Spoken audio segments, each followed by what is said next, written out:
C'est un peu un rituel chaque année de faire le point sur son matériel photo ou vidéo. Vous êtes nombreux à me l'avoir demandé. Voici le What's in my bag 2021. Attends, stop là. Ça fait beaucoup, non? Ah ouais, là c'est quand même mieux.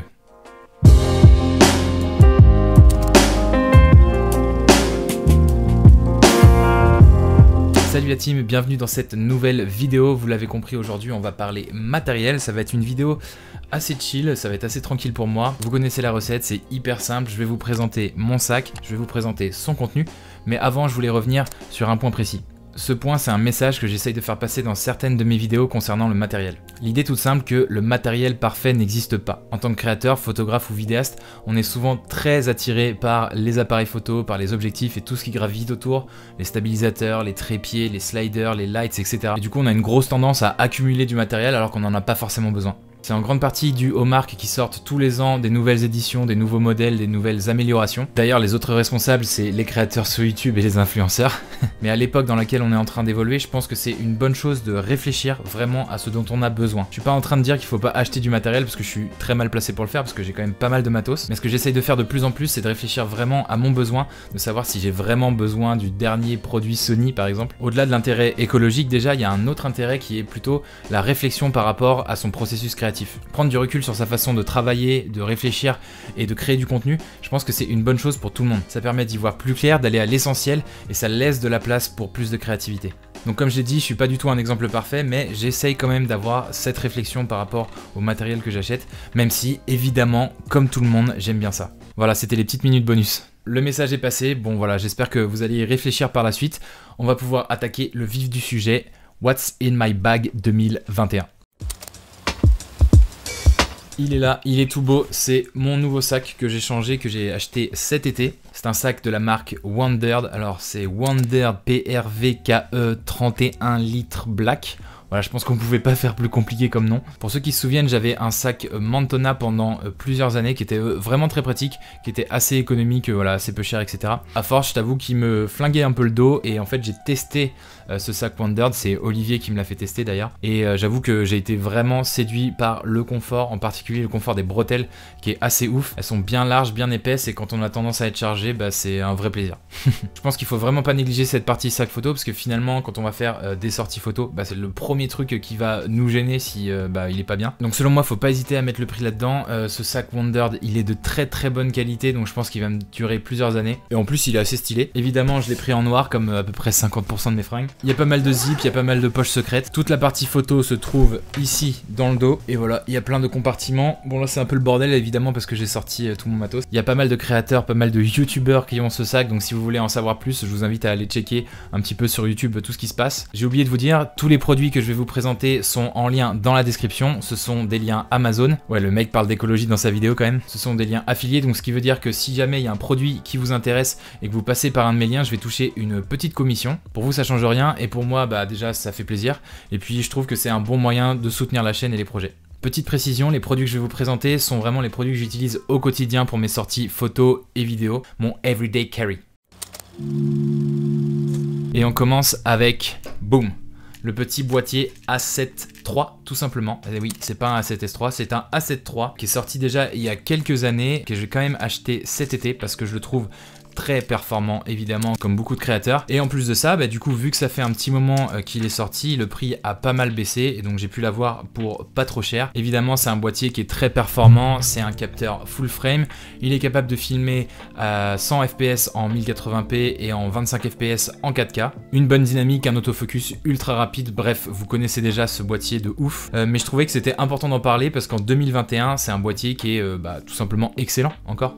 Vous connaissez mon point de vue, un bon boîtier ne serait rien sans de bons objectifs et là j'avoue que j'ai un petit peu craqué.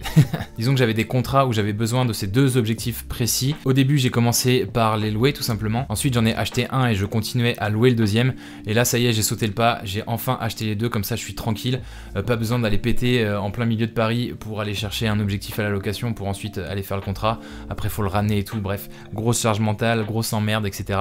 Donc voilà, j'ai investi dans deux objectifs de la gamme G-Master que vous connaissez très certainement. Le premier c'est le 1635 f2.8 G-Master, j'ai ici.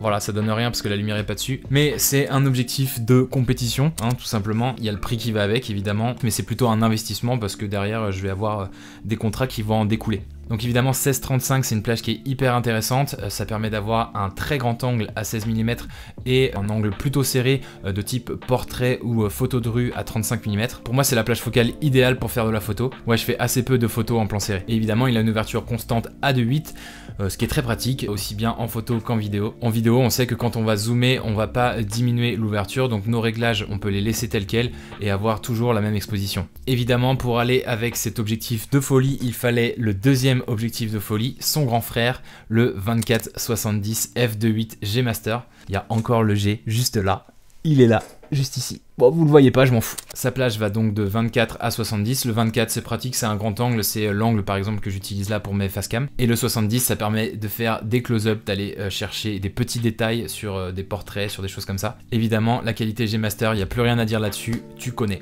L'avantage de ces deux objectifs, c'est qu'il va y avoir une certaine continuité dans leur utilisation. Pas besoin d'avoir 4, 5, 6 objectifs pour avoir toutes les plages possibles. Et globalement, on va avoir un rendu qui est assez homogène avec la même ouverture à 2.8. Donc c'est vraiment plaisant. Un peu moins de matériel, plus de simplicité d'utilisation. Évidemment, ça a un prix, je sais. Mais encore une fois, moins j'ai de matériel et moins je dois me prendre la tête sur quel matériel je dois emmener. Et du coup, ça me permet de plus réfléchir à mon processus créatif et voilà, d'imaginer de nouvelles choses. Je sais qu'il y en a qui sont déçus parce que quand ils m'ont rencontré, j'étais probablement sur un format APS-C, j'avais mon A6300.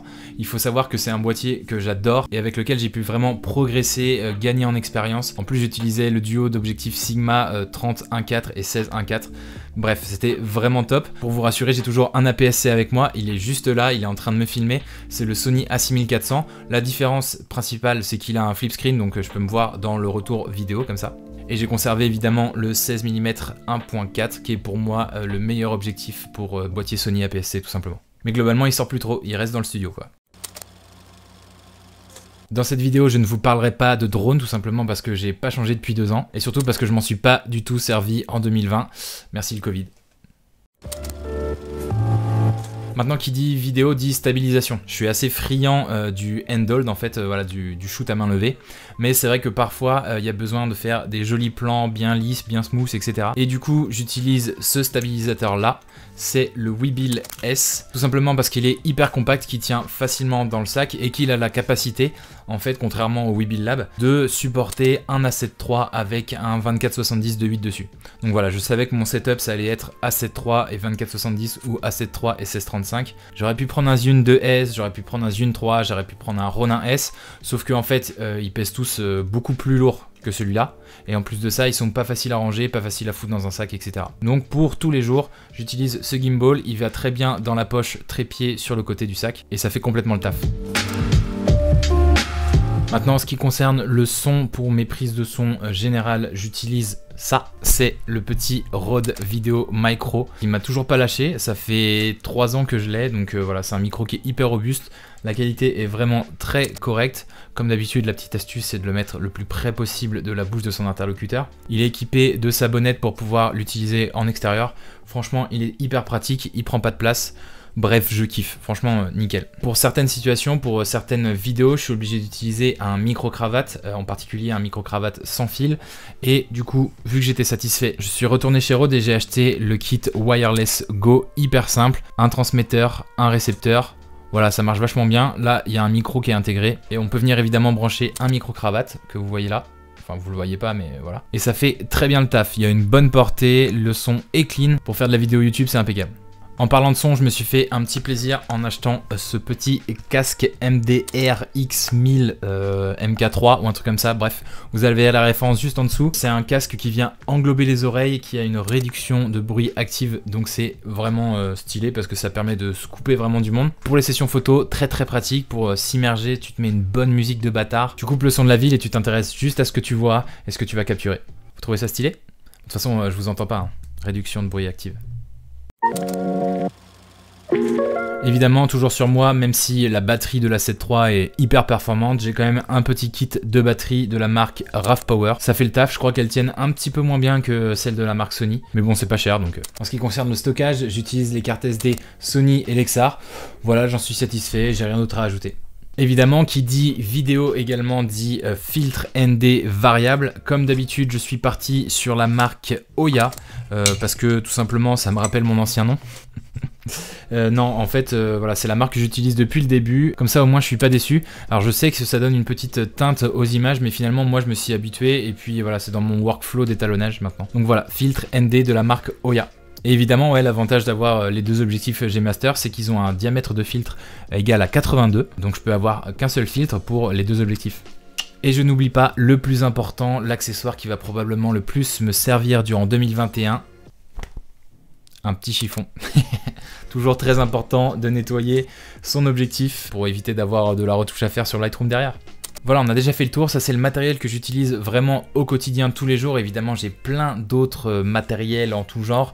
Donc si ça vous intéresse de le découvrir, bah, dites-le moi en commentaire, je vous ferai peut-être un All My Gear 2021 par exemple. Ça fait pas forcément beaucoup de matériel et en même temps j'ai mis le prix dedans. C'est un petit peu ma nouvelle philosophie comme je vous l'ai dit. Bien réfléchir à mes besoins, identifier les produits qui correspondent vraiment à ces besoins. Puis mettre un peu de côté, les acheter et puis tout simplement kiffer avec le moins de matériel possible.